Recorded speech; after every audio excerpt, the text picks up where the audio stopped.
Hey guys, in this video, I will show you how to fix public profile not showing on Snapchat. Alright, let's begin. Start by opening the Snapchat app. Tap your profile icon in the top left corner, then tap the settings gear in the top right. Scroll down to the section labeled Privacy or Safety and Privacy. Look for Public Profile or similar wording. Tap Privacy Center and make sure you've added a bio and at least one profile detail. Snapchat requires this for the public profile option to appear. Also, ensure your account is not set to private.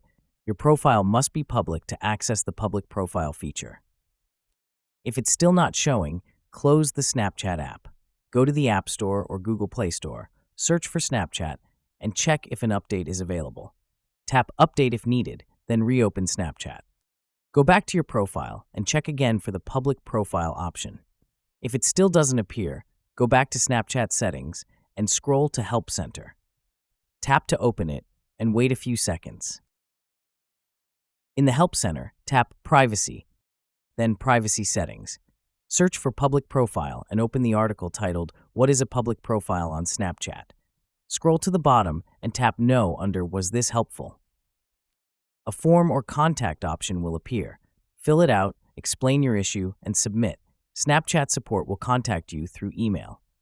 So that's basically how you can fix public profile not showing on Snapchat. And that's it for this video. If you find this helpful, consider subscribing and giving this a big thumbs up. Thanks.